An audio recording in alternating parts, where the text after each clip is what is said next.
Bom, galera, aqui é mais uma vez, né, Igor Mairink conversando com vocês aqui para o projeto Interocitro, aqui, aqui do YouTube. E hoje eu tenho o prazer de conversar e partilhar com vocês uma conversa com uma pessoa muito importante, muito importante na vida de muita gente, que fez muitas dublagens, muitos trabalhos inesquecíveis e marcantes na nossa vida. Né? Então, a dublagem é uma coisa interessante porque quando a gente é criança, a gente guarda na memória aquelas vozes dos desenhos e filmes da televisão. Então, num belo dia, a gente aprende sobre a dublagem, nessa arte de criar a versão brasileira. Aí a gente passa não só a gostar, mas a respeitar essa capacidade de transformar uma voz em tantas e diferentes vozes e personagens.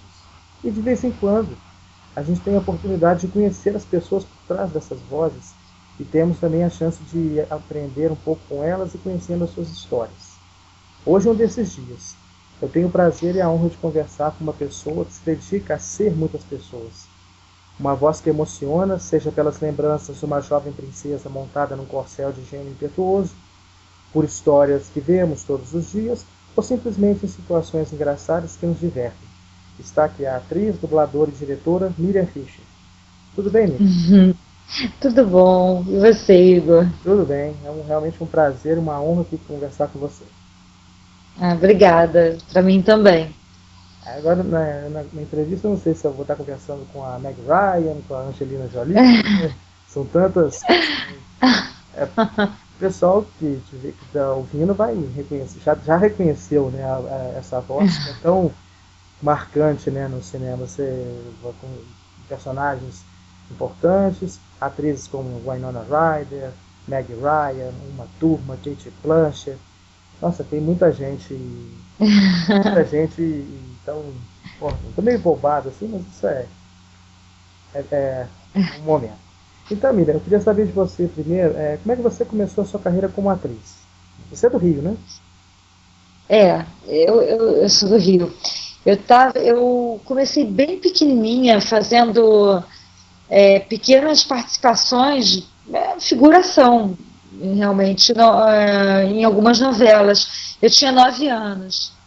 Aí eu fui fazendo aqui, ali, e tal, aí pintou teste, aí fiz alguns testes, e aí finalmente um dia eu comecei a fazer uma novela chamada O Grito, que também era uma participação esporádica, eu fazia Teresa Raquel quando era pequena, mas tive um pouquinho mais de destaque, né? Tinha uma cena, era eu sozinha, era mais uma figuração assim no meio de um monte de gente. E aí, depois, eu fui contratada para fazer uma novela chamada Vejo a Lua no Céu. Eu tinha 12 anos. E aí, depois, eu fiz a Locomotivas, também na Globo. E fui fazer teatro. Aí, fiz infantil, depois, eu fiz uma peça adulta. E até na época da Locomotivas, eu fazia essa peça adulta, né, que era Gato em Telhado de Zinco Quente, com a Teresa Raquel, Paulo Gracindo, Antônio Fagundes, uma grande produção, né? Enfim, e aí depois eu fui fazer cinema também, e aí fazia paralelamente, né? Teatro, cinema, TV, atirava um pouquinho em cada alvo. Aí fui para São Paulo trabalhar numa peça, e dublei lá também. E quando eu voltei para o Rio, eu falei, eu vou me dedicar a alguma coisa mais integralmente, porque são muitas coisas diversas e eu acabo fazendo pouco em cada coisa. E aí comecei a dublar, né, mais. Aí dublei, comecei a me dedicar realmente à dublagem e fiquei. De vez em quando, fazia uma peça ou outra, mas aí foi ficando uma coisa cada vez mais rara. Aí depois eu comecei a dirigir também, né? Também tive minhas filhas, casei, tive duas filhas, a Bárbara e a Vitória, e acabei ficando mais acomodada na dublagem mesmo. E, enfim, fiquei. Aí comecei a dirigir em 96 e fiquei nesse ramo. É interessante essa sua história, porque ela me lembrou quando eu conversei com o Silvio Navas, que ele fez também mais ou menos esse caminho, né? Ele é um dos grandes referenciais, né, na arte da dublagem, e ele começou como ator, mas depois ele se dedicou à dublagem, tanto que ele tem o nome que ele tem hoje, né? Então a sua trajetória eu achei bem parecida, bem, você resolveu, entre aspas, se especializar nessa arte, né? Uhum. A dublagem. Eu ia até te perguntar isso também, como é que foi que a dublagem entrou na sua vida? Então foi uma coisa paralela, né? Foi... Na verdade, na época que eu comecei a dublar, eu tinha 13 anos e não tinha criança dublando assim, de uma forma contínua. Tinha eventualmente, né, nos filmes da Disney que o Telmo chamava crianças para dublar, tinha o clube da Disney e tal, e aí que tinham crianças. Mas não havia, né, criança dublando direto e tal. E eles preferiam fazer adultos, né? Preferiam dirigir adultos dublando crianças do que dirigir criança mesmo, que dava mais trabalho. Aí a Ângela Bonatti dirigiu uma série chamada Família, na Peri Filmes, estreou na Rede Bandeirantes, e ela tinha me visto numa novela, enfim, aí foi na Globo, pegou meu telefone e me ligou para fazer um teste. Aí eu fui fazer o teste para essa. Eu já tinha ouvido falar de dublagem, até o Cláudio Cavalcante tinha me levado para fazer um teste com o Telmo para um filme para cinema. Só que o Telmo falou: olha, eu adorei você, mas a menina é pequena, é menor que a sua voz, e você ainda não tem experiência para manter a voz pequenininha e tal. Então eu vou te chamar em outras ocasiões e tal. Fiquei feliz, mas aí pintou logo em seguida esse teste para essa série. Eu fiz o teste e passei. E a série era com Cláudio Cavalcante também, e que era meu colega de novela, né, da Vejolã no Céu, e já tinha me levado na Rádio MEC para fazer umas participações, e enfim, aí eu comecei a fazer essa série e aprendi muito, né, porque uma série logo de cara, mas criança também pega com muita facilidade, né, e eu tinha... Nessa época a gente dublava junto, né? E eu tinha um grande companheiro e incentivador de bancada que era o Cláudio Cavalcante. Foi muito bom. Foi muito legal começar a dublar naquela época. Isso era 77. Então essa foi a sua primeira dublagem oficial, digamos assim. Foi a Família, o nome da série. E eu me identificava muito, porque eu tinha a idade da menina que eu dublava, uns 13 anos, e era uma série legal, porque naquela época tinha muitos tabus, né? Mas a série abordava, por exemplo, a primeira menstruação da menina. Isso era um tema meio, né, que ninguém falava. Menstruação era uma coisa feia de você abordar até, né? As meninas não falavam sobre isso. Era bem diferente, né, de hoje em dia, onde as coisas são mais tranquilas, mais abertas. Então eu adorava a série, porque ela abordava temas, né? Abordou uma época um tema sobre drogas, né, que o menino começou a usar droga na série. Enfim, era uma série bem legal para a época. E era uma série americana? Isso. Família, o nome. Essa eu não conheço. Bem antiga, né? Talvez agora seja uma coisa boba, né? Mas naquela época não, eu dublei a Christine McNichols, muito boa atriz. Aí você começou aí você deslanchou, né? Você foi fazendo... Em 77, né? Aí, em 78, aconteceu a greve dos dubladores, eu parei durante 4 meses e meio, até que as pessoas foram voltando a dublar. Aí quando as pessoas começaram a voltar, que a greve acabou, né? Aí eu voltei a dublar e A série até ficou parada, né, um tempo, aí eu voltei a dublar essa série, aí já era na Telecine, não era mais na Perifilmes. E aí eu me lembro de vários companheiros, o Rodney, a Neida Rodrigues, que já faleceram, né, o Pádua dublava, dirigia a série também lá na Telecine, o Walter de França, que já faleceu também. Enfim, várias pessoas incríveis daquela época. Aí você fez um tempo na Telecine, né? Porque tem um trabalho que a gente vai falar mais pra frente, que provavelmente você sabe qual que foi na Telecine, né? Bom, fiz vários trabalhos legais na Telecine.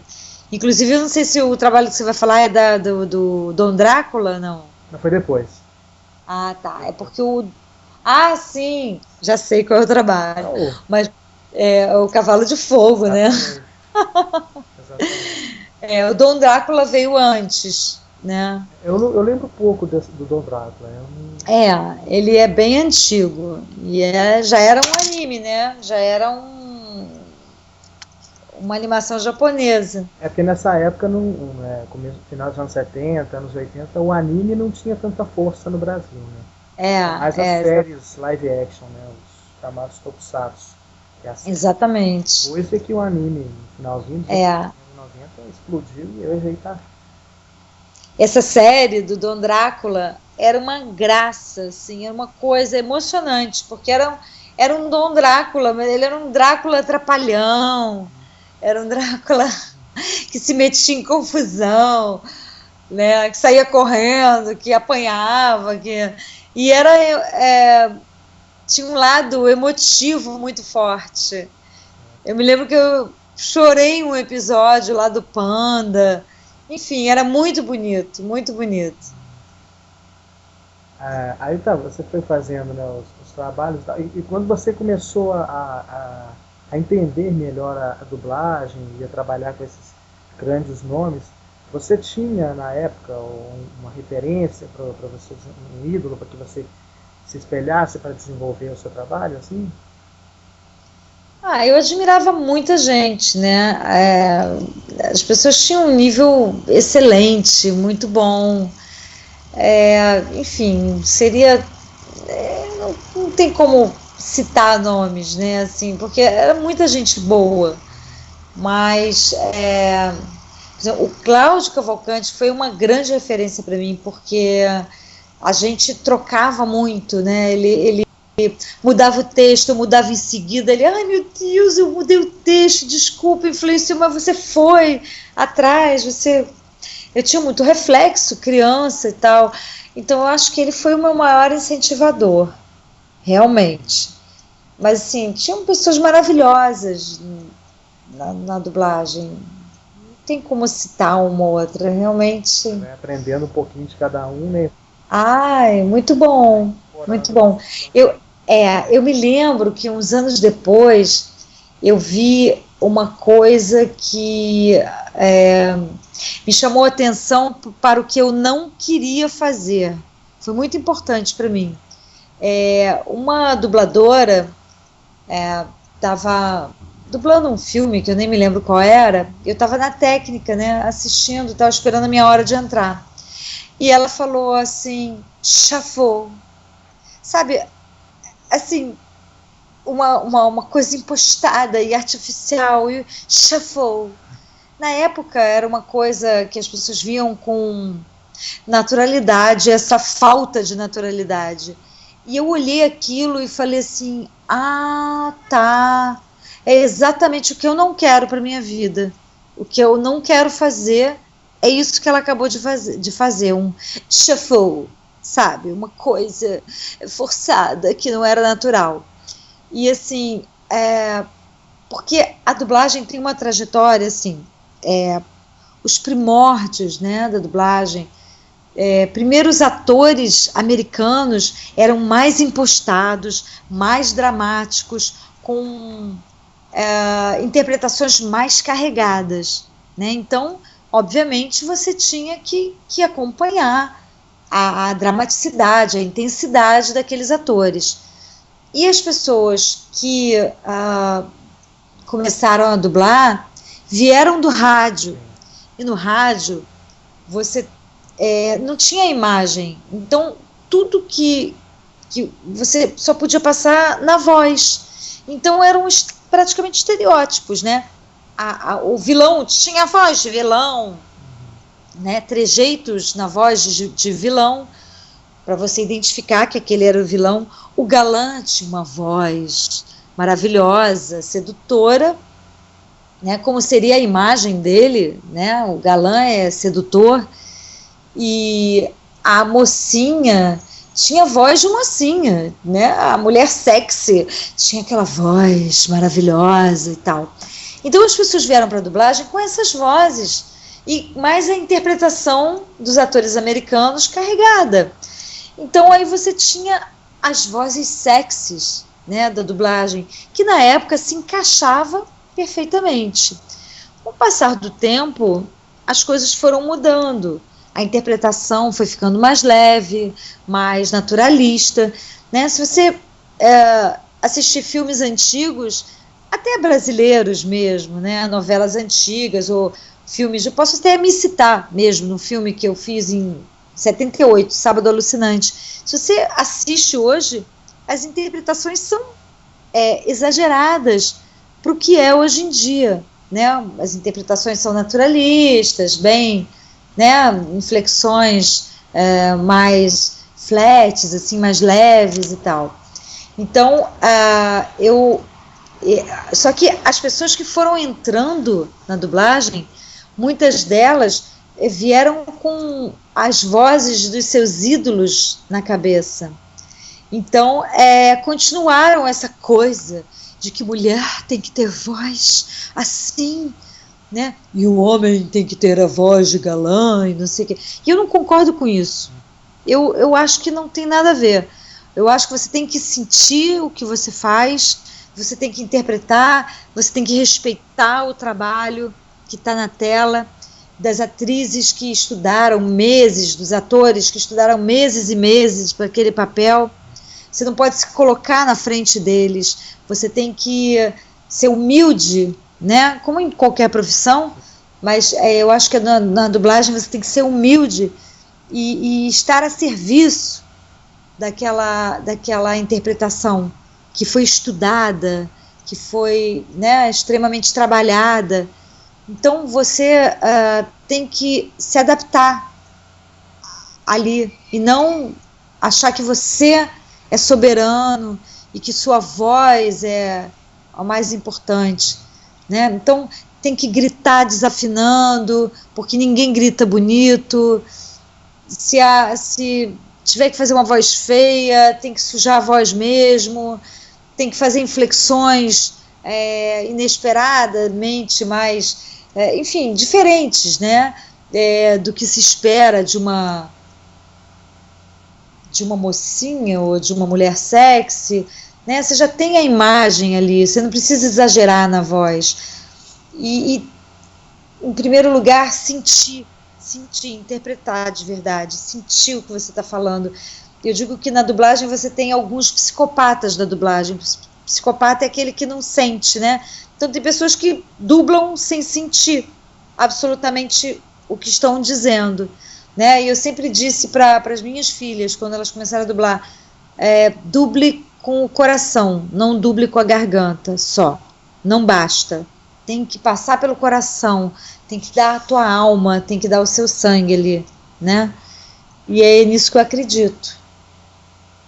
Isso é até interessante, essa sua perspectiva, porque eu até costumo dizer assim, porque como eu assisto muita coisa dublada e agora eu estou entrando mais nessa área, pesquisando, porque eu estou com um projeto de escrever um livro sobre o assunto, aí eu sempre digo que o dublador, assim, o bom dublador, ele não dubla o ator, ele dubla o personagem.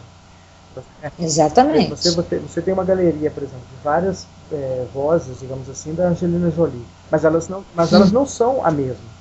Você não é a Angelina Jolie do Tomb Raider, não é a mesma Angelina Jolie do Gia, por exemplo, que é um filme dramático. É. Assim como, por exemplo, a Cate Blanchett que você dubla no Hobbit, não é a mesma Cate Blanchett que você dubla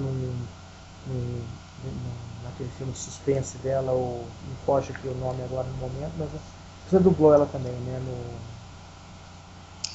Eu dublei uma que ela falava alemão, que foi super complicado também, eu esqueci o nome. Eu dublei ela em vários filmes.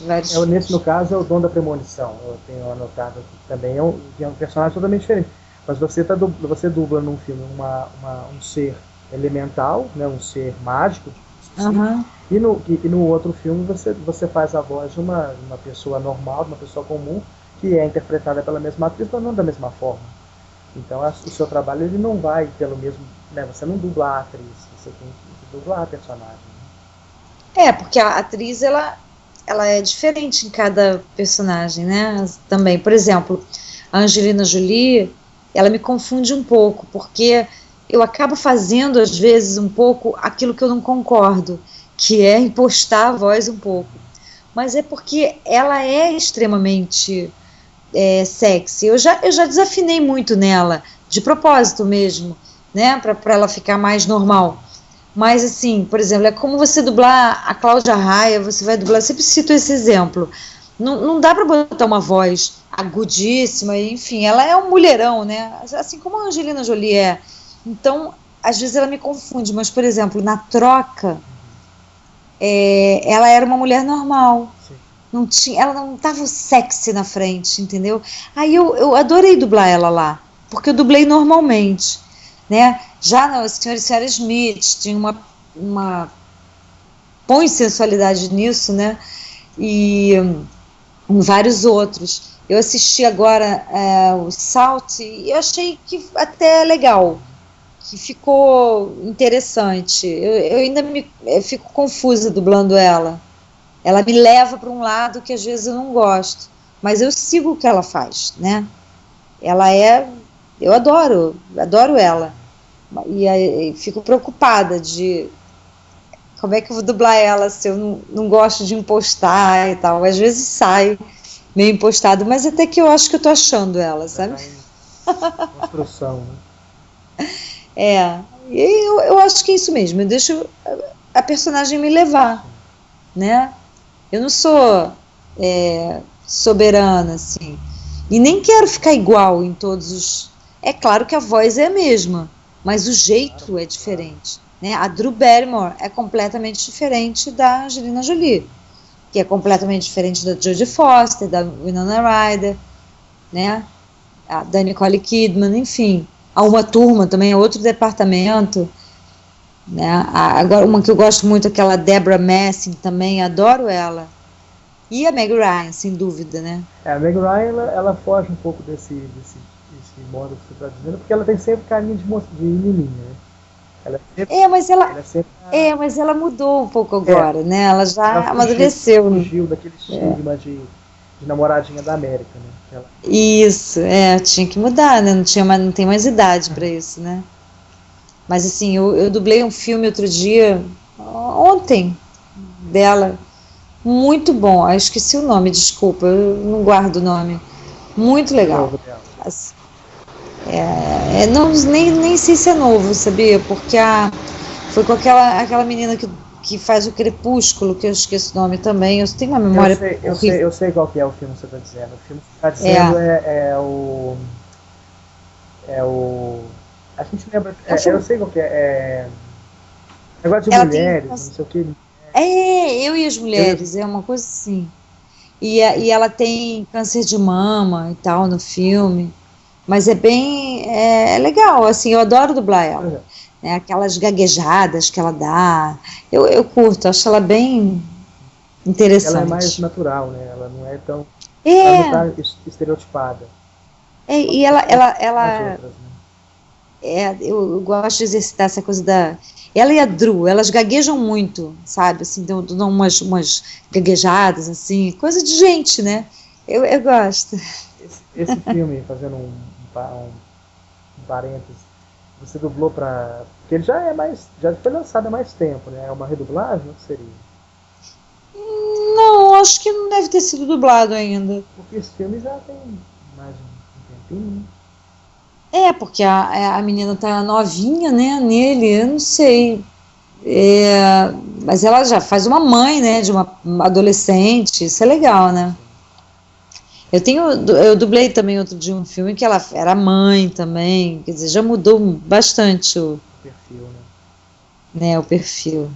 Então, dentro dessa ideia, assim, você diria então que a Angelina Jolie seria a atriz mais desafiadora para você dublar? Ou tem alguma outra atriz ou algum outro papel que você achou assim muito desafiador, mas que você foi lá e fez bem? Como é que... Eu acho que eu tive 2 grandes desafios.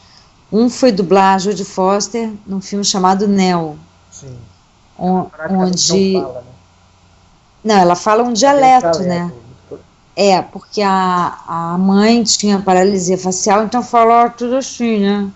De lado, assim, com uma voz, com a boca torta. E ela aprendeu a falar dessa forma. Não com a boca torta, mas ela falava meio presa, né? Porque era assim a linguagem que ela aprendeu, né? Que a mãe falava dessa forma. Então, por exemplo, minha querida, ela, minha que ia, né? Ela foi aprendendo. E isso tem muito tempo, que eu dublei muitos anos, foi na VTI. E eu fiquei bastante preocupada, assim, mas foi muito bom, foi muito legal, porque aí eu levei o filme com o texto para casa, dei uma olhada, eu vi uma vez só, para não ficar ali trabalhando em cima e perdendo a emoção também, né? Então, assim, eu me habituei com a linguagem que a tradutora colocou ali, e aí na hora fluiu, sabe? Foi bacana, foi bem bacana. Minha preocupação é que ela não ficasse parecendo uma pessoa com deficiência mental, porque não era o caso. Ela tinha digamos assim, ela aprendeu deturpadamente a falar. Não tinha nada a ver. Era uma linguagem que ela tem acesso. Exatamente. Então, assim, eu não tive coragem de ver esse filme. 2 anos depois eu vi. 2 anos depois que eu dublei. E aí, já mais distanciada, dá para você analisar melhor. E eu achei legal. Fiquei feliz e pensei assim, meu Deus, como eu consegui fazer isso? Será que faria de novo? Não sei. Mas foi bem legal. E um outro desafio é um desenho animado. Foi o Tarzan, onde eu fiz a Jane para o cinema. E foi um desafio bem grande. E foi bem legal. A direção do Garcia Júnior, que conduz maravilhosamente bem. E tinha, assim, alguns momentos eu ficava assim, meu Deus, eu não estou conseguindo. Aí ele pedia para fazer uma coisa, eu fazia, eu falava, não era isso que você queria, não é? Aí ele, não, era isso. Quer dizer, eu me entreguei, entendeu, realmente, porque eu perdi a noção do que eu estava fazendo, o controle racional eu não tinha mais, então deixei o controle racional para ele e fui na emoção, sabe, e foi muito bom. Eu agradeço a ele essa oportunidade, que foi maravilhoso. Maravilhoso. O Garcia, todo mundo que a gente vê assim, em entrevista, diz que ele é realmente um profissional excelente, né? Mas ele é linha dura mesmo, vamos falar? Linha dura em que sentido? Assim, ele é exigente, um diretor assim, ele... Dirigindo? Eu acho ele gentil, e ele tira de você aquilo que você tem para dar, entendeu? Por exemplo, as pessoas ficam muito preocupadas quando você pede para repetir, quando você pede para vamos melhorar, lapidar aqui e ali. É maravilhoso isso, você poder chegar numa coisa, não digo perfeita, mas se aproximar bastante de uma coisa que seria ideal, né?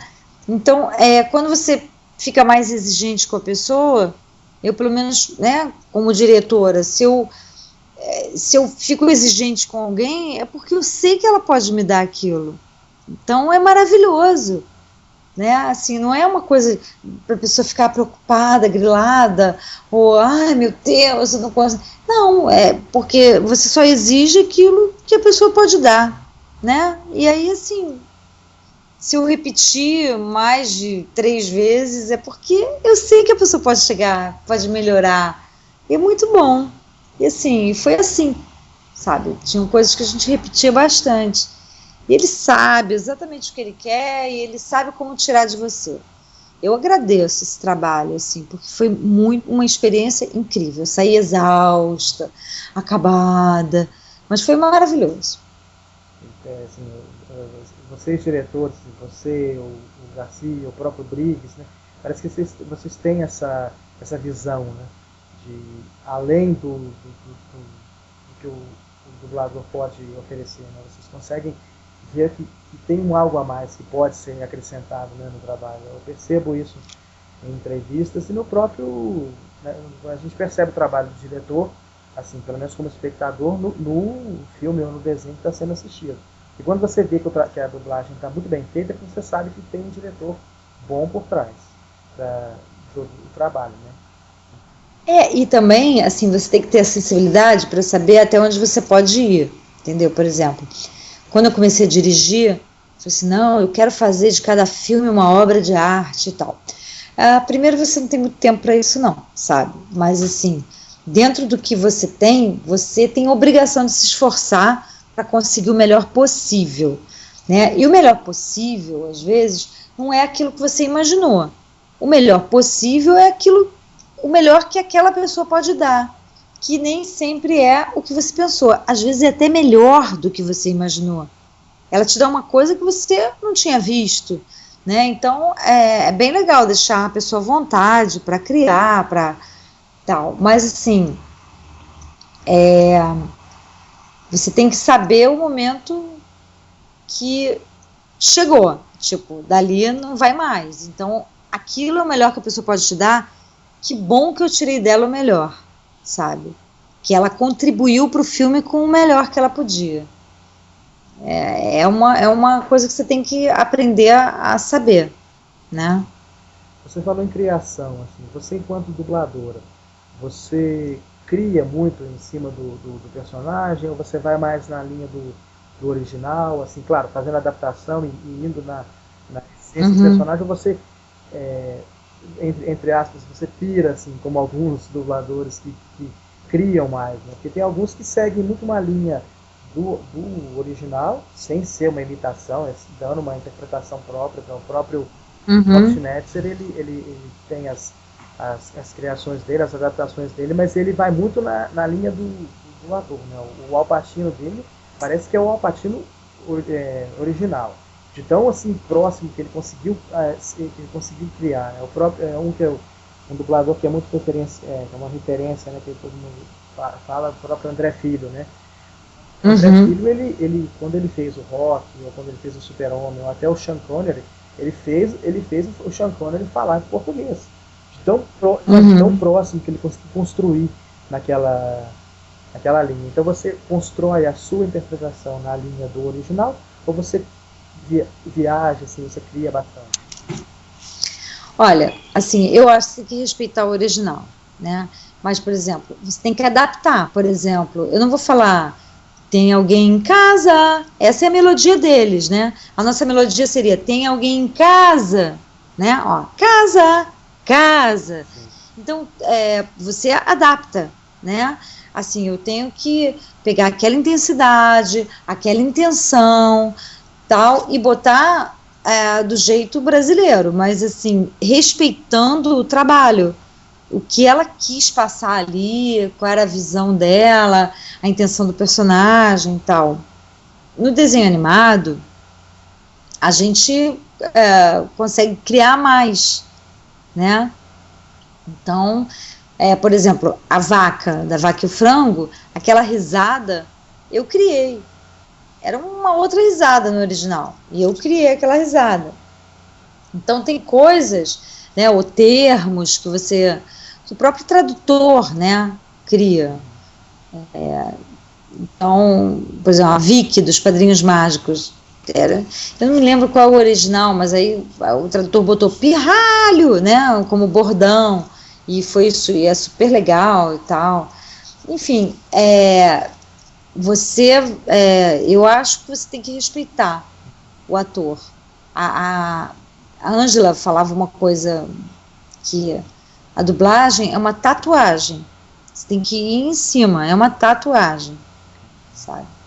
Assim, não é que você vá imitar, né? Não existe essa coisa de imitar, mas você vai sentir o que ele sente, você vai na linha dele. Porque senão fica tudo igual, né? Você percebe dublagens que são maravilhosas, mas que são todas iguais, né? Então você tem que respeitar. É um exercício de humildade e respeito pelo trabalho alheio. Agora, tem muita coisa realmente que você acaba melhorando lá na interpretação do outro lá. Às vezes tem aqueles filmes de quinta categoria que você melhora um pouquinho com a tua interpretação, mas eu nem sei se é para melhorar, né? Se ele é assim, é para ser assim. Enfim. Você falou da vaca, né? Como é que é a risada da vaca? Dá para fazer? Eu vou tentar. Porque é a risada de freada de carro. É assim. Né? É aquela freadinha de carro quando você canta pneu.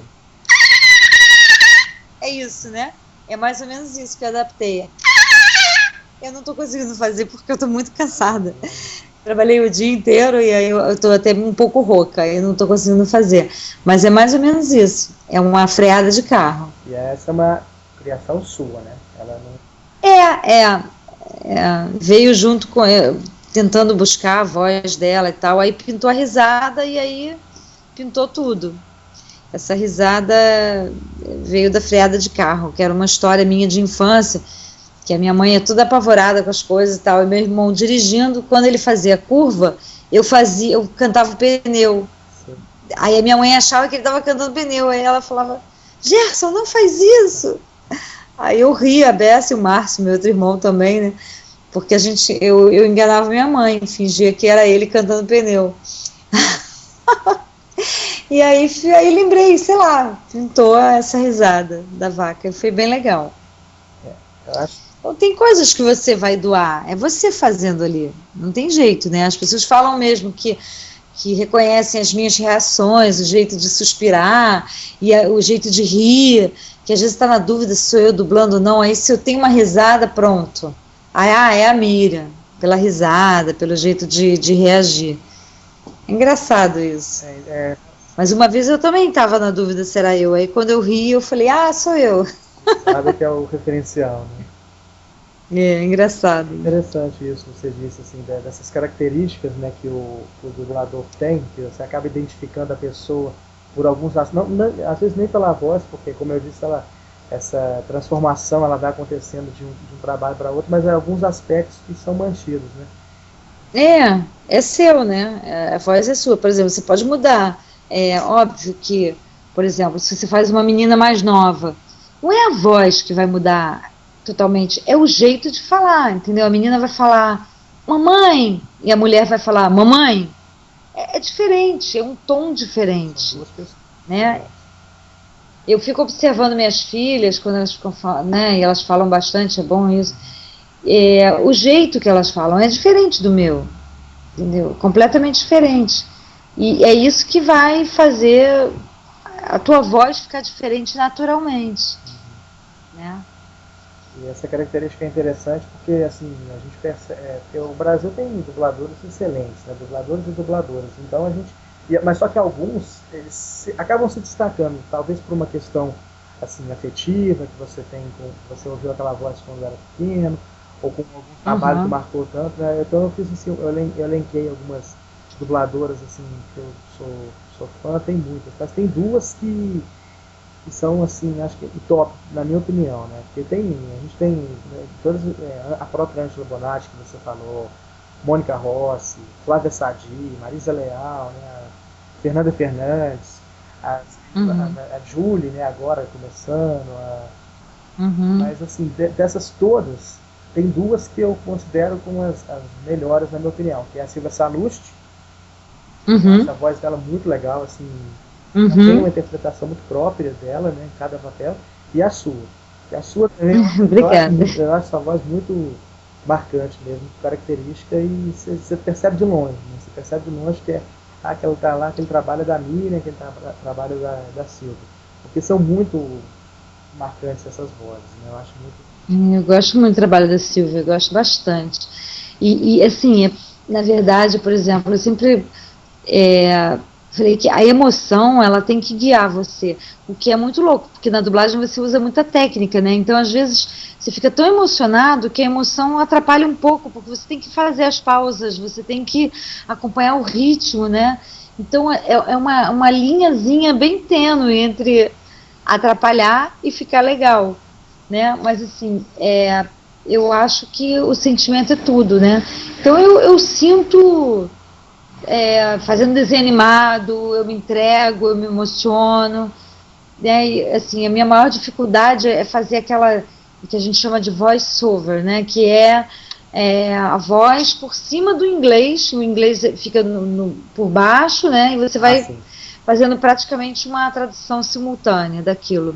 E aí começa depois, que o cara começa a falar, termina antes. E eu fico nervosa porque eu não sei fazer sem sentir, né? Tem que fazer sem interpretar, muitas vezes.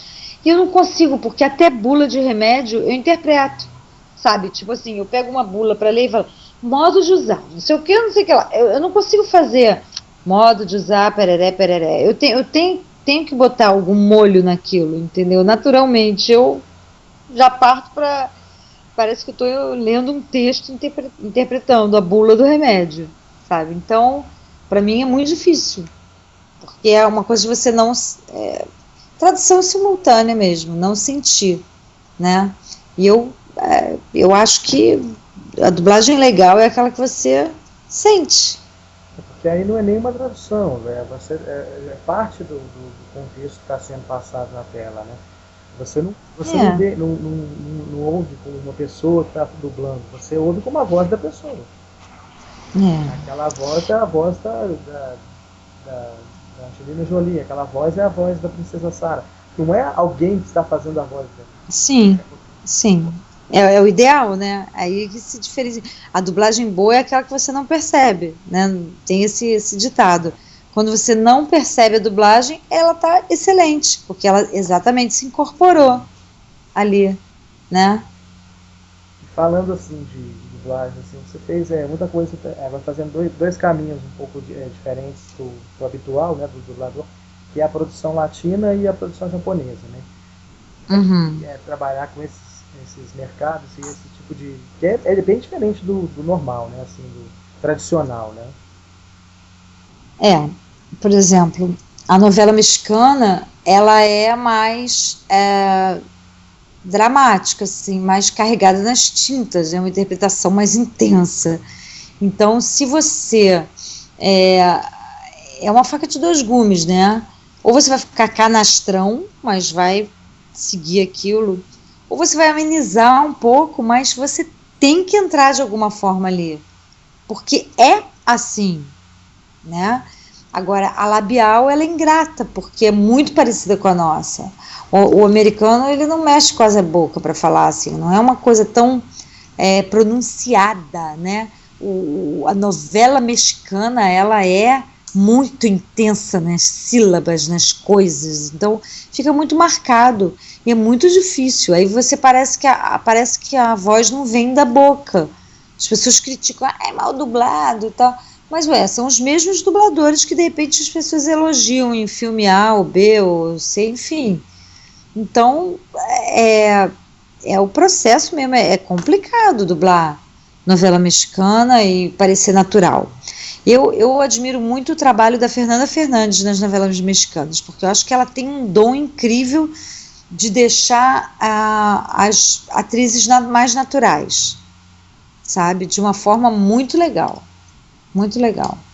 Geralmente os papéis dela são assim mais, entre aspas, exagerados, né? Ela faz assim mais as personagens mais emotivas, mais passionais, né? Mas ela tem uma habilidade de deixar menos canastra, sim. Entendeu? Mas ela entra nela. Eu não sei explicar o que é. Ela ela dá intensidade, mas ela deixa menos canastra. Eu acho bem louvável, bem legal. E a produção japonesa? E a Hã? produção japonesa, assim? Você Pois vai é. mais na linha do desenho animado, né? Se bem que É. você fez a Mimi do Gabão, uma série A Mimi do Gaban, já tem bastante que eu tempo. gostava. Aliás, eu ganhei os CDs de um fã, ganhei um monte de CD, de DVD, né? Gravado e tal, a série. Mas assim, o que acontece? A minha dificuldade com a produção japonesa, né, é que na linguagem, que às vezes ali é uma frase imensa que você vai ter que encaixar e não tem como. E às vezes eles falam pra caramba, quer dizer bom dia, entendeu? Então, assim, é muito louco, porque é muito diferente da gente, né? E tudo é mais, assim, né, forte, né, tal. Mas eu posso dizer que eu dublei personagens muito legais, assim. Começou pela Sangria, do Dom Drácula, né? E a Botan, do Yu Yu Hakusho. E aí agora a Pandora, do Cavaleiro do Zodíaco. Tem várias coisas, várias produções, né? E, por exemplo, Cavaleiros do Zodíaco, né? Você dubla no Rio ou em São Paulo? Eu já dublei lá em São Paulo, porque eu estava lá, e a gente aproveitou e dublou, mas em geral eu dublo aqui. Porque Cavaleiros do Zodíaco virou meio um legado assim, dos Baroli, né? O Gilberto, Aham. o Hermes, né? Eles que dirigem, né, a série, então quase tudo que tem essa marca tem a ver com o Gilberto Baroli, com a Letícia Quinto, né? Aquele pessoal da. Uhum. Eu acho que também aquela turma daquela turma de São Paulo também, eu acho muito boa aqueles dubladores. Apesar que eu tenho uma leve preferência pelo pessoal do Rio. Não sei por que não. Eu acho que você tem de tudo em todos os lugares. Você tem ótimas direções no Rio e em São Paulo, péssimas no Rio e em São Paulo, dubladores maravilhosos no Rio e São Paulo, e péssimos também no Rio e São Paulo. Você tem de tudo em todos os lugares, né? Agora, cada lugarzinho tem sua característica, né? É porque eu acho que essa característica do Rio se deve muito a Herbert Richards, que era a referência, né, Uhum. e a todos os grandes, tanto do Rio de São Paulo, passaram por lá. Né? Então, Era sinônimo de qualidade, né? De qualidade garantida e tal. estava até pesquisando alguma coisa sobre a Herbert e a história, é muito interessante a história de como que começou, como que o pessoal passou por lá, então realmente é uma referência, né, nessa área. Uhum. Bom, Miriam, então vamos falar um pouquinho dos alguns trabalhos assim que eu separei aqui só, assim, mais marcantes, porque a galeria é imensa, teria que ser uma semana para falar só de cada É. trabalho assim. Mas, por exemplo, na linha de desenho animado, que nós fizemos uma referência lá atrás, que é a Princesa Sarah, de Cavalo de Fogo. Eu acho que Uhum. o pessoal que não conhece aí, assim, sempre faz essa associação, né? É impressionante como foi marcante esse desenho, como foi marcante. Uma geração mais ou menos de 30 e poucos anos adora, né? Assim, Cavalo de Fogo é uma coisa, é um símbolo, né? E então eu fiz parte da infância de muita gente, né? Assim, realmente. E não foi uma série longa, não, foram Foram poucos 13 episódios. episódios só. Pois é, Tava, impressionante como marcou, tava né? revendo esses dias. Eu acho. Ah, A própria uma referência que eu coloquei naquele texto de abertura é uma referência de um episódio. Quando fala da princesa montada no corcel de gênio impetuoso, é de aquele aham, episódio dos doentes pintores, que vão pintar o retrato uhum, dela. Então, e tem certas frases desse desenho que ficaram na minha cabeça, né? Impressionante. E aham, ele nem era o desenho mais popular da época. E tem um outro desenho que você dublou também, que era o desenho, que foi o desenho dos anos 80, que foi o qual? Thundercats. Hã? Thundercats. É? Que você fez. Eu... O Mayra. Ah, tá. Thundercats, é. Você não É, entrou na fase áurea dos Thundercats. não, não. Não, foi depois. Foi Na fase. depois. Pro Mayra não era, A né? Mayra era uma coadjuvante, né? Coadjuvante. Mas assim, a Princesa Sarah foi uma coisa. E assim, a gente dublava junto, e naquela época eu acho que era uma coisa mais dedicada, assim, emocionalmente, né? Era uma coisa. Era uma boa época, viu? Uma época muito legal. Você, Onde as pessoas eram eu acho que tinha menos técnica, mas tinha mais emoção, sabe?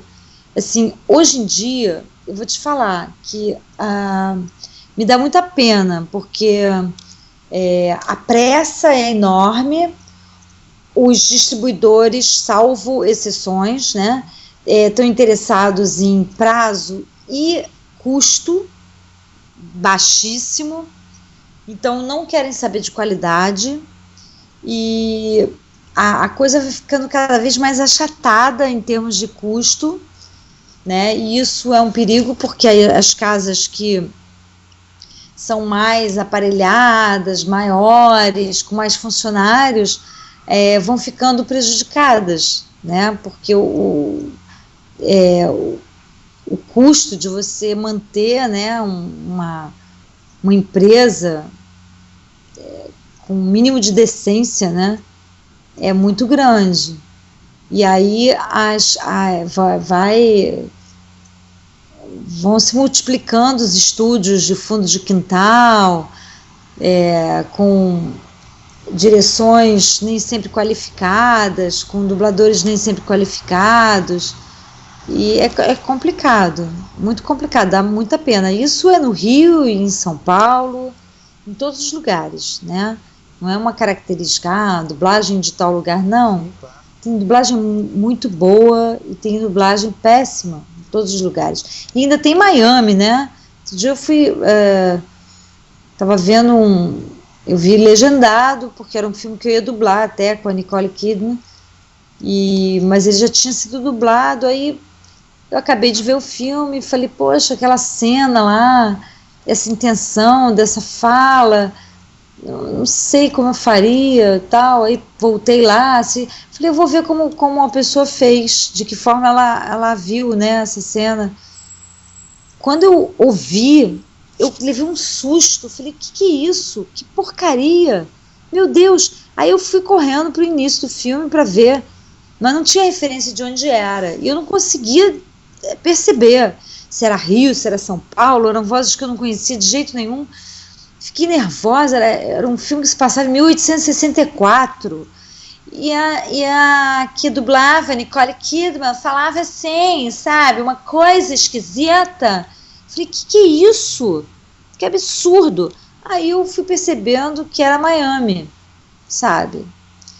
Que em Miami basta você falar português para ir dublar, ou ser amigo do fulano, do Beltrano, que dirige lá. Uma coisa horrorosa. Eu fiquei muito envergonhada. E aí entendi por que a Globo tinha mandado redublar o filme para poder passar, né? Porque aquela coisa era uma josta, né? Era uma coisa vergonhosa. É engraçado isso, você falou do Miami, porque depois, acho que eu ouvi essa expressão, né, dublagem de Miami, foi numa entrevista sua, há um tempo atrás, e depois eu fui, nessas pesquisas que eu ando fazendo, que acabou virando uma expressão assim geral, né? Qualquer dublagem que é feita por pessoas que falam português, mas que não são dubladores profissionais, nem profissionais da área, é a chamada dublagem de Miami, né?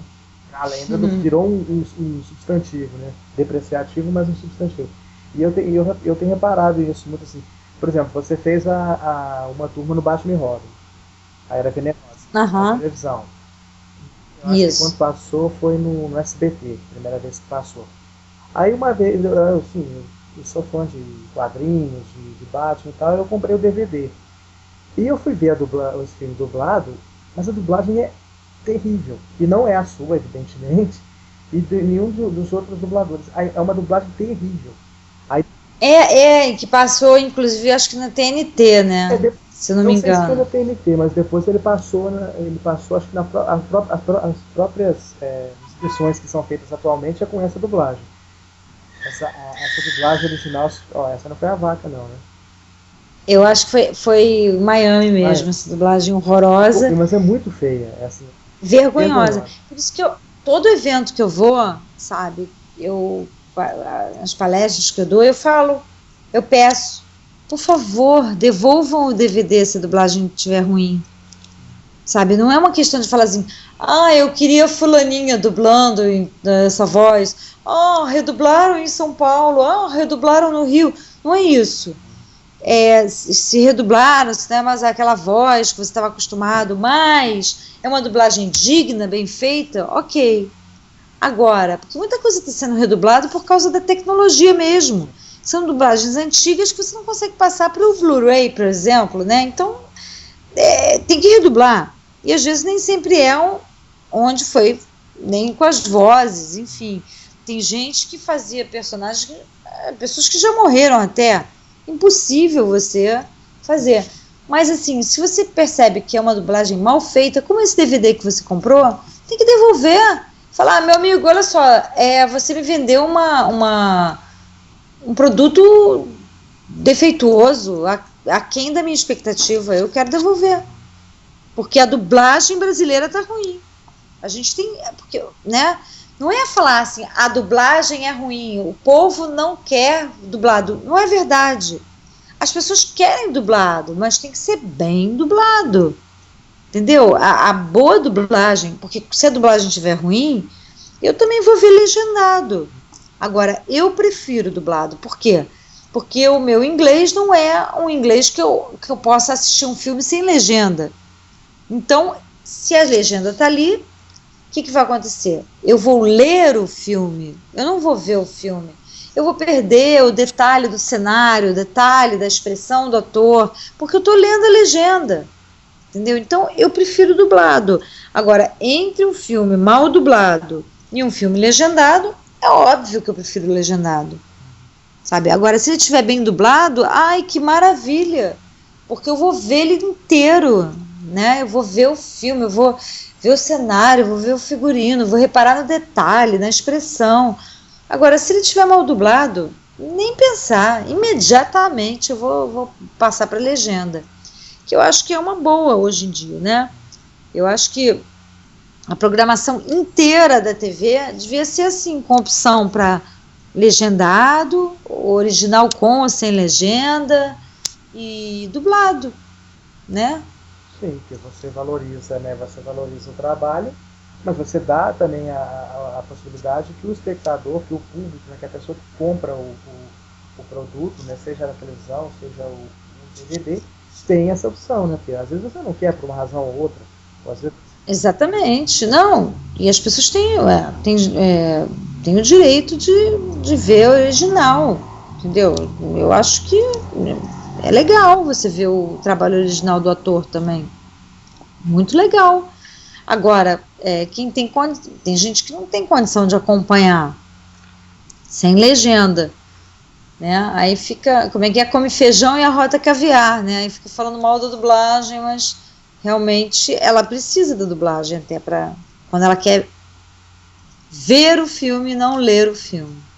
É bem interessante isso da redublagem. Eu ia te perguntar exatamente o que você pensa sobre a redublagem, porque você, por exemplo, você fez a De Volta para o Futuro. Exatamente. A Lea Thompson, né? E você dublou. A dublagem do De Volta para o Futuro, essa dublagem nova, eu acho que é uma dublagem muito boa, ela ficou muito bem feita. Eu, particularmente, prefiro a original por uma questão afetiva. Exatamente, mas aí que tá. Mas a geração que já veio depois de você, ela já assistiu com essas vozes novas. Para ela tá ok. Entendeu? Não tem essa diferenciação. Não tem essa diferenciação, eles não vão comparar. Exatamente. Aí, tanto que se dublarem de novo, eles vão gostar dessa. Exatamente, porque tudo é quem faz primeiro, entendeu? De repente um ator maravilhoso faz depois de um outro. E aí, se ele fosse o original, você teria acostumado, né? Mas assim, eu acho o seguinte, seria maravilhoso, por exemplo, a gente redublou Yu Yu Hakusho, e foi legal, porque conservou, né, as vozes originais foram quase todas conservadas e tal, né? Foi muito legal. Agora, por exemplo, poderia ter sido uma dublagem maravilhosa em São Paulo, só que as pessoas iam falar, eu tenho saudade Claro, porque foi a primeira, marcou, né? Então eu acho assim, vai redublar? Reduble com muita qualidade, para que as pessoas falem exatamente o que você falou. Pô, eu prefiro as vozes da primeira dublagem, mas o filme estava muito bem dublado. Eu acho que isso que é importante. Entendeu? É você fazer muito bem. É tua obrigação, até se a redublagem, tem que fazer melhor do que você faria em alguma... originalmente, entendeu? Originariamente. Né? Você tem que fazer melhor, porque é muita responsabilidade. O Cavaleiro do Zodíaco, o pessoal todo redublou, porque mais até para consertar muita coisa que foi feita assim... erroneamente, muitos termos foram eles lapidaram a dublagem, quase todo o elenco foi conservado. Na primeira dublagem tinha dubladores, o Gilberto Baroli fazia 3, 4 personagens, e ele sempre ia lembrado pelo Saga, porque depois ele fez só o Saga, marcado, né, pelo muito, nos eventos as pessoas enlouquecem, assim. Fã de anime é meio maluco, né? Ele é um fofo, Gilberto, eu adoro ele. Eu gosto muito do trabalho dele, eu acho legal. A gente ficou bem amigo, assim. É muito legal. Mas voltando a essa, só para completar essa parte da redublagem, eu acho assim, na minha opinião, eu acho que se houvesse a possibilidade de manter a dublagem original para um Blu-ray, por exemplo, e colocar uma faixa de dublagem nova, seria o ideal, né? Mas por essa questão de efetividade mesmo, né? Porque realmente a dublagem antiga ela tinha uma qualidade inferior. A dublagem De Volta ao Futuro, o pessoal fala que ela tem eco. Você percebe que a qualidade do som ela é deficitária, mas o valor do material humano naquele trabalho supera, né? Não, realmente. Realmente, não tem o que dizer. O Mauro Ramos fez o Dr. Brown muito bem. Eu sempre associo o Dr. Brown ao Eleu Salvador, porque ele foi aquele primeiro que a gente... você quer ver uma coisa? Eu fiz um teste para uma série chamada As Panteras, né, com a Farrah Fawcett, né? Lembra? Não sei se você... Não deve ser da sua época, eu acho. Reprise, né?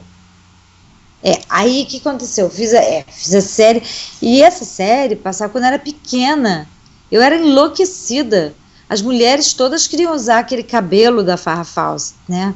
A calça jeans com a cintura alta, com a blusinha para dentro, de botão, não sei o quê, e ela era um ídolo, né? Então, assim, aquela série era maravilhosa. Aí quem dublava a Farrah era a Maralise. Eu fui fazer o teste, ganhei, não sei nem onde passa, né? Mas assim, fiquei com a voz da Maralise na cabeça. Foi uma dificuldade dublar, porque para mim a voz da Farrah era da Maralise, entendeu? Então assim, eu demorei para me libertar disso. Era muito difícil, foi muito difícil para mim dublar, porque era um ídolo. E a voz da Maralise também. Como é que eu ia dublar aquilo? Né? Com essa referência na cabeça. E ao mesmo tempo você não podia fazer uma imitação, né? Não, de jeito nenhum. Mas também, assim, você está entendendo essa coisa? Eu estava dublando e fiquei perdida porque a minha referência era... Eu me lembro que eu fiz uma participação num dos episódios e eu fiquei... Né, dublei uma menininha num dos episódios e fiquei maravilhada, porque essa série para mim era o máximo. Olha, foi muito difícil dublar, assim, passei um tempo com a voz da Maralise assim na minha cabeça e eu não sabia o que fazer, né? Isso acontece muito com os dubladores que fazem as redublagens, né, assim, esporádicas, sobretudo de série, né?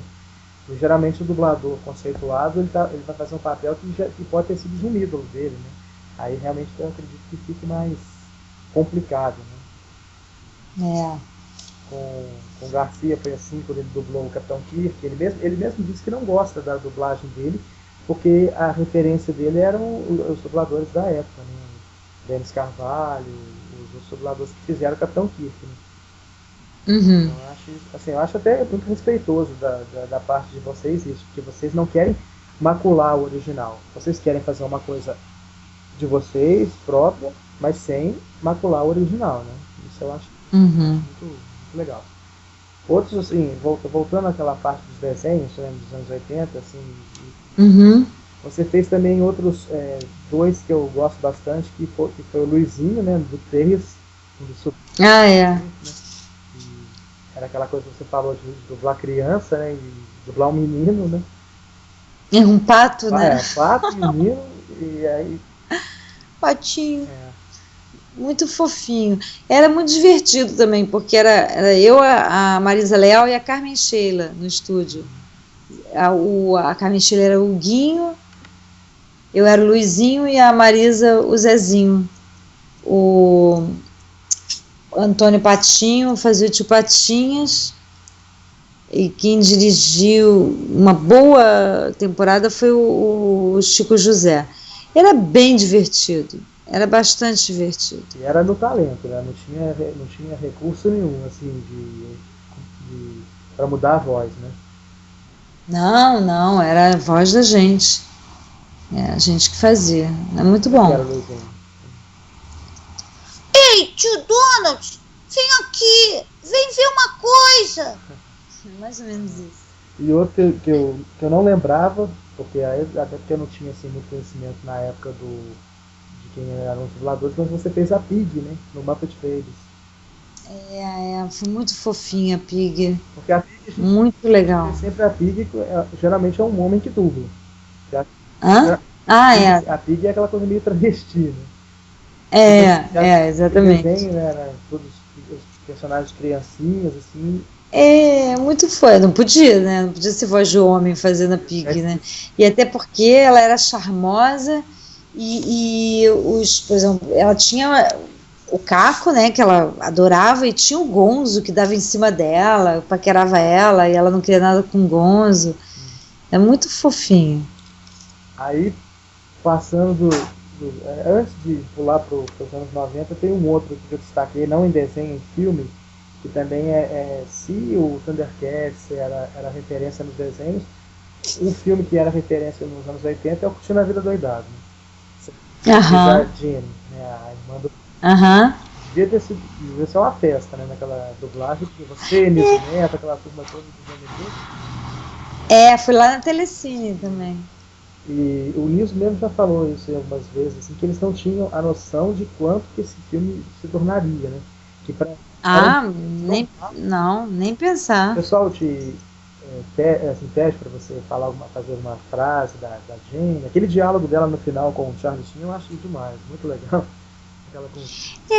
É engraçado que às vezes eu vou em evento, aí eles pedem uma frase, aí gente, me ajuda, porque eu tenho péssima memória, eu não me lembro das coisas, eu me lembro do que eu dublei hoje, eu não vou me lembrar de nenhuma frase. Às vezes eu vejo um filme na TV, aí eu penso assim, eu dublei ou eu já vi?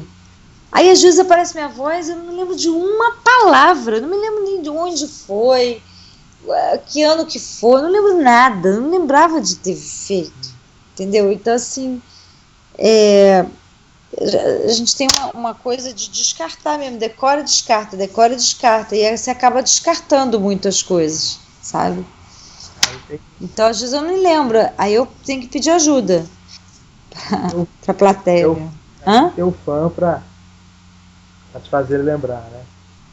Aí eles me dão uma frase, falam, escreve a frase aí que eu falo. Aí eles me dão uma frase e eu falo. É legal. Tem que ter pegado esse diálogo no final, né, que é muito legal.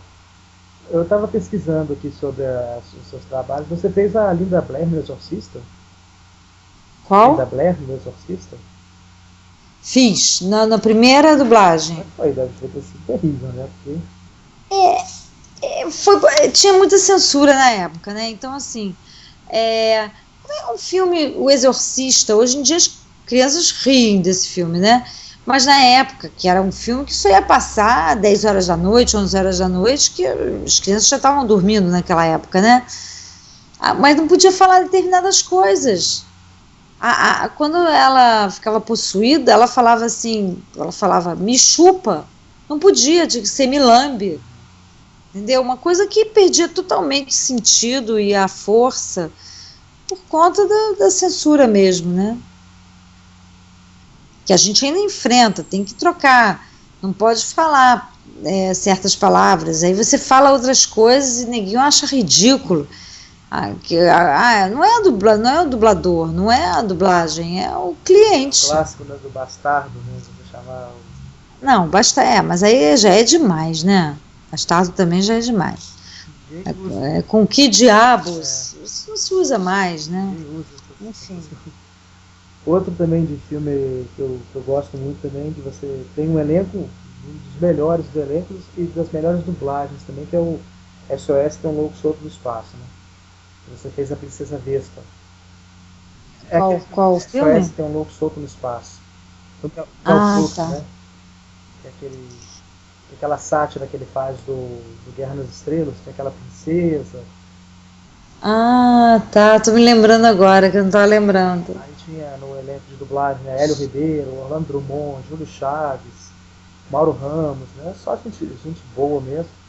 E essa dublagem, o pessoal sempre fala, né, que esse filme parece que ele foi feito em português, né, de tão bom a adaptação, de tão boa a adaptação, né? Que legal. Uma boa tradução também ajuda muito. E o legal nesse personagem que você faz assim, ela é uma princesa meio estressada, né? Então ela tá sempre calma, assim, de repente ela engrossa o tom de voz, ela grita com todo mundo, né? É bem legal essa dinâmica, né, que você faz com a personagem da Legal. Agnes Zuniga, que é o nome da atriz. E Qual o nome dela? Agnes Zuniga. Ela fez também eu sei quem é. Morena, assim, ela fez Mel. Isso. Mel Rose, eu acho que não foi você, não. Não, porque eu dublava a Jane, e quem dublou ela no Melrose foi a Lina Rossana. E no Barrados você fez a Valerie, né? Fiz a Valerie. Também marcou uma geração, né? Era meio a vilãzinha da história, né? Nossa, totalmente vilã. A Kelly era mais ou menos a vilã da história, e depois a Kelly virou mais pro lado das heroínas, e a Valerie era a vilã E eu dublei essa atriz que faz a Kelly, quem dublava era a Mônica. E ela fez uma série, que eu esqueci o nome, para variar. 10 Coisas que Eu Odeio em Você. Isso. Aí a Mônica não pôde dublar na época, ela estava ocupada, alguma coisa assim, e aí eu dublei ela nessa série. Jenny Garth. Essa série é muito boa, por sinal. Muito legal, né? Filme Coisas que eu... A série, na verdade, é Coisas que Eu Odeio em Você. É baseado em 10 Coisas que Eu Odeio em Você. Uhum. É bem legal. Aí, voltando, a gente já tá na reta final aqui, mas uma coisa interessante que eu gosto também a gente falou da vaca, né? E o Tiny Toon, né? Que é a Lilica. A Lilica acho que é o embrião da vaca, né? A Lilica é muito legal. E uma coisa que a Lilica tem, que eu gosto, que é isso que você falou, essa variação, que ela é toda boazinha, daqui a pouco ela engrossa, muda de voz, faz outro personagem. É muito legal. E os próprios personagens imitavam, né? Imitavam um artista, imitavam uma personagem. Eles eram praticamente atores, né? Exatamente. Muito legal, muito bem feito. Tem uma frase que eu não sei se foi adaptação, o que foi. Eu sempre lembro, a Lilica ela fala assim, meu nome é Lilica e eu sei imitar a ministra. No caso era a Zélia, aí você faz uma imitação da Zélia. Eu não sei o que no original tem, eu sei que ela faz uma careta assim, como se ela estivesse imitando alguém, aí vocês colocaram como ela tá imitando a Zélia. Ficou muito legal. Ah, a gente tinha uma certa liberdade naquela época de fazer as coisas. Por exemplo, teve uma cena que era a Cher cantando, mas a gente adaptou, botou como se fosse a Elba Ramalho, a Lilica de Elba Ramalho, que tinha um cabelão. Aí eu falei assim, meio abaianado, assim, meio nordestino, sabe, assim, meio, né, aí essa Elba, alguma coisa assim, e foi muito legal, encaixou perfeitamente. Direção do Monjardim, né, muito Ele legal, é mestre para fazer isso, né? muito bom. Caco é com o Muito Monjardim mesmo. Hã? Caco é com o Monjardim. Nossa, eu me lembro da série do Muppet Babies, aí ele fazia animal. o animal, aí ele ficava xixi cocô, xixi cocô, xixi cocô, que é uma coisa bem da criança Porque o mesmo, né? animal ou ele era o mais novo, ou ele era o mais, entre aspas, perturbado, né? Então, o animal Aham, sempre foi assim, mais selvagem assim do grupo, e ele era meio estranho mesmo. é. Perfeito pro monge. Uma pergunta em relação a esses desenhos, porque nos anos 80 os desenhos eles tinham a fama de ser politicamente correto, né? Aí Uhum. vem anos 90 e anos 2000 com Tiny Toons, Freakazoid, Animaniacs, os desenhos do Cartoon Network, eles são totalmente pirados, né? São desenhos totalmente loucos. Vocês, assim, o que você preferia dublar? Essa coisa mais certinha, tipo Princesa Sarah, assim? Ou essa coisa mais louca, Lilica, Vaca e tal? Assim, vamos dizer que os desenhos tradicionais são previsíveis, né? Aquela linha e tal. E os desenhos mais modernos são loucos, imprevisíveis e são mais desafiadores de dublar, né? Se perguntar qual filme qual desenho que eu prefiro que minhas filhas vejam, aí eu vou ter que pensar, não sei. Não sei se são os modernos, não, mas de qualquer forma, eu acho que eles são mais desafiadores para dublar. Então qual seria, então, o seu personagem de animação favorito que você dublou?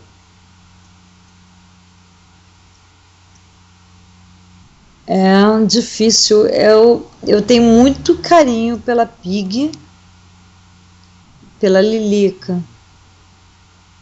Acho, Muito. Adoro elas. acho que marcou, né, assim, eles têm É. mais impacto, até por causa de TV aberta, porque esses desenhos do Cartoon, por exemplo, eles, apesar deles, hoje a TV por assinatura tem uma abertura maior, mas ela ainda não tem o espaço que a TV aberta tem, né? E desenho animado hoje em dia não está tão forte como era antes, né? Em TV aberta. É A verdade. TV aberta perdeu muito espaço para desenho animado e está investindo até eu estava querendo ver com você, perguntar com você, em séries, né? As séries infanto-juvenis, tipo novelinha, igual Violeta, da Disney, as séries da Disney, então entrando na TV aberta com relativo sucesso, né? Que você até faz a mãe Uhum. da Charlie, né? No Boa Sorte O Charlie. Boa Sorte Charlie. É muito legal aquela série, Séries viu? assim leves, né? Dá para todo mundo assistir, não tem. É fofa, né? É legal. Tem uma moralzinha É. ali, tá? É bacana, é bacana. Uhum. Uma série que eu tô dublando também agora é a Smash. Uhum. É bem legal. Tô dublando a Deborah Messing, Aí né? já é uma coisa Que um pouco mais adulta, né? Mais. adulta, adulta.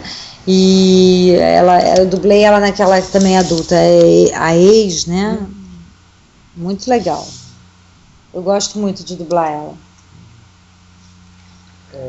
E outro, agora mais recente que eu destaco, que eu já falei aqui também, que a gente já comentou, que é o próprio Hobbit. Eu gostei muito da dublagem do Hobbit, eu achei muito bem feita. Ficou um trabalho muito bem feito mesmo. E a sua interpretação da Galadriel, eu acho que é um dos pontos altos do filme. Depois eu fui assistir. Sério?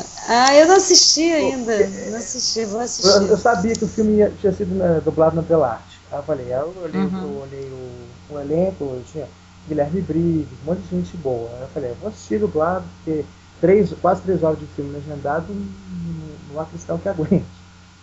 É cansativo, né? Esses filmes, eles são muito longos. Aí Uhum. eu achei uma coisa interessante, porque eles dublaram os diálogos, né, evidentemente, as músicas, que o filme tem algumas canções, sobretudo dos anões, tudo, foram traduzidas e foram dubladas. Eu acho que ficou legal também. E quando os personagens falam em outras línguas, não é a voz do original, é a voz do dublador. Ah, sim, foi. Galadriel falando no Mas fazendo igualzinho John ao original. o Saruman, né, Uhum. eu achei isso legal. E aí depois eu fui assistir no final, depois que eu vi o filme, eu fui ver, eu falei, eu fui ver ouvi qual que era a voz da Cate Blanchett, porque eu gosto muito da Cate Blanchett e tal. Só que assim, ela tem uma voz muito, assim, ela tem uma voz grave, né? Ela tem uma voz impostada. E a sua interpretação ficou muito melhor que a do original. Porque Ai! a personagem da Galadriel, ela aparece como quase um anjo, né? Uma coisa celestial, né? Quando ela aparece lá. Ela aparece pouco no filme, ela aparece uns 5 minutos. Quando ela tem aquele tipo. Uhum. É, pouca coisa. Ela aparece pouco. Ela nem tá no livro, na verdade, no Hobbit. Ela aparece porque é pra fazer a ponte com os filmes anteriores. Mas eu acho que ficou muito legal, porque ficou aquele timbre sereno, ficou aquele timbre assim, celestial mesmo. Ficou um trabalho muito legal, uma interpretação. Ah, que bom. Agradeço. Obrigada. E curioso também, porque você fez a Galadriel, e no Senhor dos Anéis, quem fazia a Galadriel era inclusive a dubladora que fez a Lorraine McFly na dublagem original, que foi a Neuza Azevedo, né? Quem? Neuza Azevedo. Ah, tá. No Senhor dos Anéis, quando tem a parte da Galadriel, é ela que faz a voz. Uhum. Só que aí você fez porque você já vinha fazendo a Cate Blanchett, né? Então eu acho que ficou mais óbvio assim a sua escolha mesmo pra fazer a Galadriel, né? Eu acho que ficou muito bom essa interpretação. Ah, legal, que bom que você gostou. Falando assim um pouquinho sobre a sua parte de diretora, você Uhum. dirigiu a Liga da Justiça, né? Sem Limites, aquela série. Aham. A Liga da Justiça e a Liga da Justiça Sem Limites. É.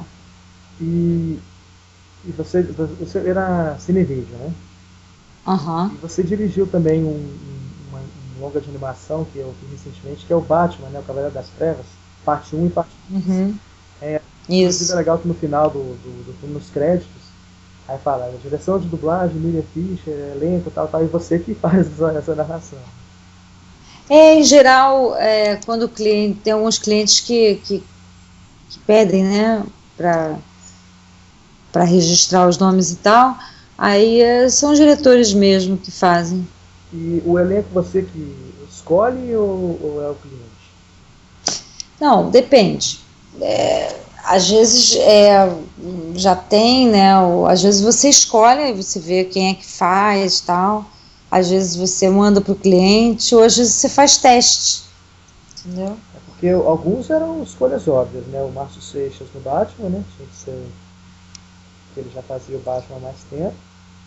Uhum. Às vezes é ele, quando o Batman é mais novo, é o Duda Ribeiro. Exato. O Márcio Seixas ele fez na Liga da Justiça e no desenho do Batman. Depois foi o Duda Ribeiro, que eram as outras séries que pegavam um Batman mais jovem. Né? Isso.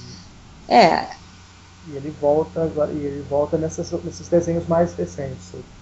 Tem aquele elenco fixo, né, que já fazia na Liga, eu procuro conservar todo mundo. Até para uma questão de característica, né?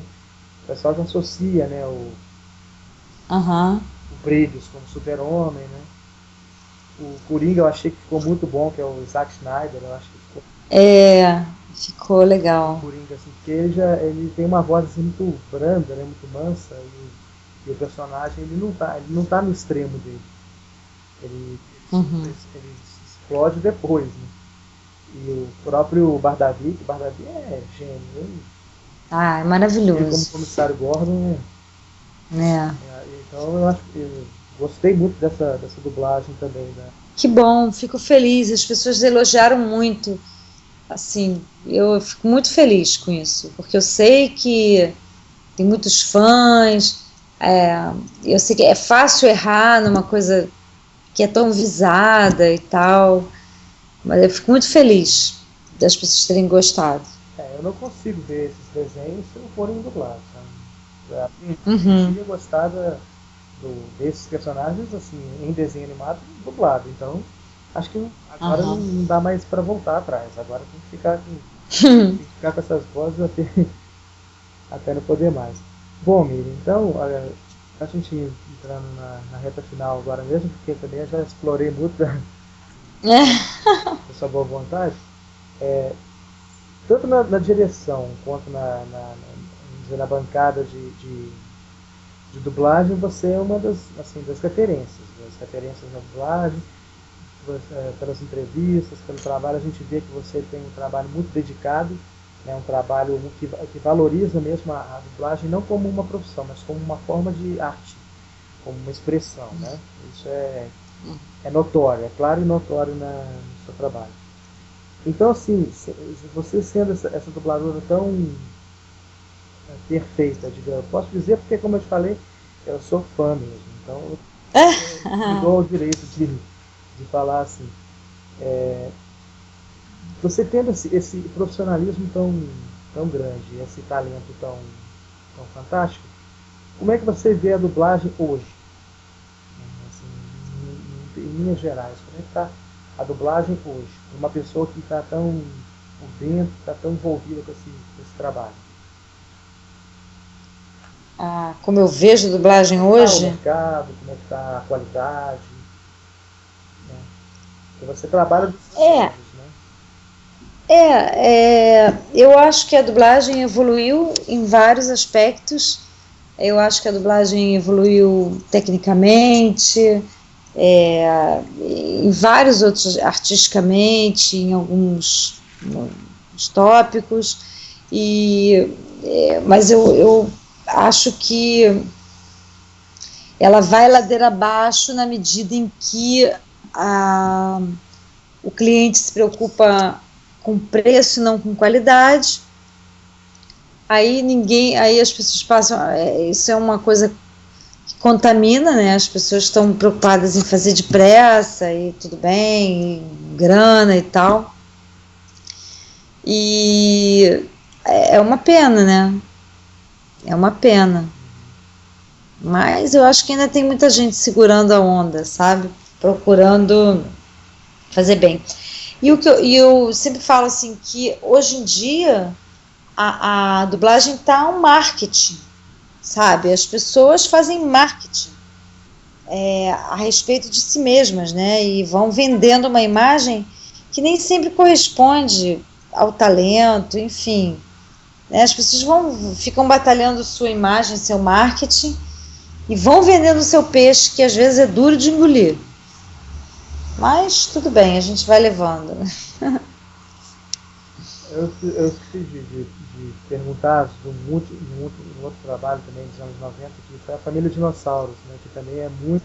É verdade. Nossa, não tem como não citar a Família Dinossauros. Também, além do programa ser muito bom, né, porque tinha um texto muito bom, porque cada episódio era um tema social, assim, uma coisa de família, né, só que dentro de uma linha de humor, né, ele não era, por exemplo, como essas sitcoms de hoje, que tem o seu lado real, o seu lado social, mas é muito pautado no escracho, né?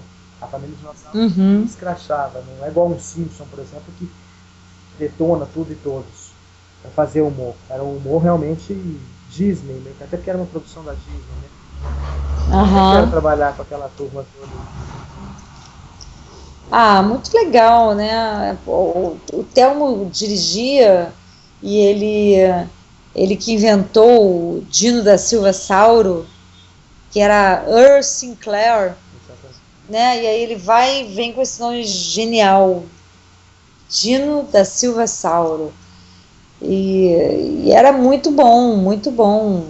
Santa Cruz, a Marilena Pader, que eu adoro, né? Aí tinha o Zé Leonardo, a Marisa, Foi uma época muito bacana, muito legal.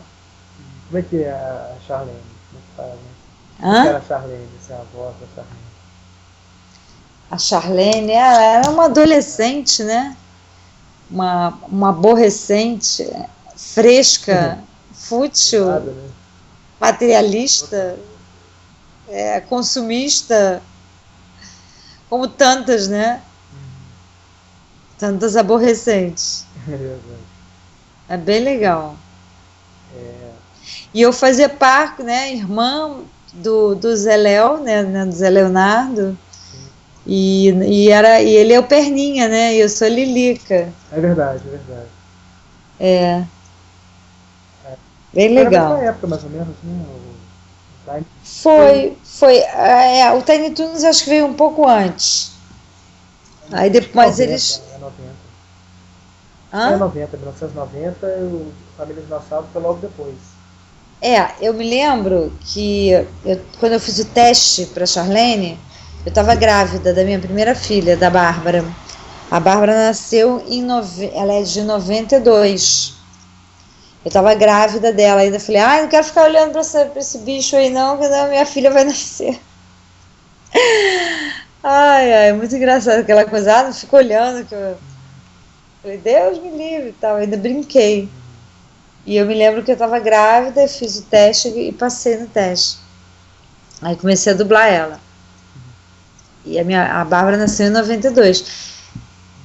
E até eu me lembro que eu tinha dublagem, que era um especial do Tiny Toons, né, que ia para home video, Sim. né, era fita cassete ainda. E aí eu fui e dublei num dia, e no dia seguinte a Bárbara nasceu um mês e meio antes, ela veio antes, né, eu estava com 7 meses e meio, nem nunca ia imaginar que ela ia nascer. E ela nasceu, aí eu liguei para lá e falei, olha, não posso terminar o desenho porque eu tô na maternidade, eu vou ter filho agora. Ai, ai. Aí eu fui depois, né, cheia de ponto ainda e tal, para terminar, só para poder liberar o trabalho. Bom, uma última pergunta aqui. De todas essas atrizes que você já dublou, que são muitas, né? Então, tem alguma assim que quando você ainda você faz teste ainda para determinada atriz, não? Faz, a gente faz, o cliente pede às vezes. Então, mas qual que você assim não abre mão assim, se você tem você tem algum direito, alguma liderança, você fala, não, essa eu quero fazer, qual que você não abre mão de fazer? Eu acho que a Judy Foster, que eu adoro ela, Judy Foster, Meg Ryan também, é bem legal. A Jodie que eu vi que você falou uma vez na entrevista que você encontrou o tom dela, né? Que você dá aquele tom mais baixo, você Eu sigo o que ela faz. Ela tem umas coisas assim que eu já sei, eu já entendo que ela quis fazer ali, eu vou e obedeço. você tá aprendendo com a Jolie, você já entende na Jodie Foster, né? Tá É. trabalhando com a Jolie, você já encontrou no Jodie Foster, né? Aham, é verdade. Interessante. Bom, Miriam, eu queria agradecer muito pela sua paciência, pelas Imagina. Obrigada pelo carinho, né? realmente Muito, é muito bom, assim, saber, ouvir essas coisas, saber que a intenção da gente, o esforço é reconhecido, sabe? E que tem importância, sabe? isso com certeza Que, você pode ter certeza que o trabalho de vocês, dubladores, é muito valorizado. Eu conheço, valorizo muito, porque eu sei que não é fácil, porque porque quando a gente fala da dublagem como arte, é tudo muito bonito, é tudo muito legal, é tudo muito mágico, mas a gente sabe que enquanto profissão, enquanto valorização de trabalho, ainda é uma coisa muito complicada, melhorou muito, mas que ainda não tem o devido valor que vocês merecem, né? Legal, obrigada essa mesmo. proposta minha que eu estou de divulgar, né, o trabalho dos dubladores e essa pesquisa que eu estou desenvolvendo para tentar realmente levar a realização desse livro, né, contando a história da dublagem, eu acho que seria uma contribuição, um agradecimento da minha parte, que sou fã, porque eu segui um caminho diferente, eu sou formado em filosofia, em mestrado em educação, né? Então eu não segui essa linha do jornalismo, mas eu nunca deixei de ser fã de televisão, fã de cinema, fã de dublagem, né? Então, mais do que uma coisa, um trabalho jornalístico que pode sim, ser divulgado nas mídias, isso aqui que eu estou fazendo é uma coisa de fã mesmo, de fã para fã. A Uhum. contribuição de vocês eu acho que me ajuda, né, nesse trabalho que eu estou tentando desenvolver. Aí eu quero te agradecer muito por essa ótima conversa, porque isso não é uma entrevista, isso é uma conversa realmente com uma pessoa que eu tanto gosto, assim, que eu tanto faço valer o trabalho. Obrigada. Eu tenho que te pedir duas coisas antes de encerrar. Porque você falou da Princesa Sarah, eu preciso de que você fale um pouquinho de como a Princesa Sarah, deixar registrado aqui pro pessoal. Falar como a Princesa Sarah? Porque, Eu vou falar o bordão que eu me lembro mesmo, que é o que me remete a ela, que é Cavalo de fogo! Cavalo de fogo! legal porque não é a sua voz, é impressionante, ela não é a voz. Hã? É impressionante que a voz da Sarah não é a sua voz. Você conseguiu fazer uma. É uma voz diferente da sua, né? Aham. Isso eu acho muito legal do dublador, essa capacidade de transformar, né? Isso é muito legal, esse dom. Uhum. Então, pessoal do Interocitro, até a próxima. Agradeço aqui a nossa convidada Miriam Fischer, essa talentosa atriz e dubladora e diretora de dublagem, pela essa conversa. E a gente se vê numa próxima oportunidade. Então, diga tchau, Lilica. Tchau, Lilica!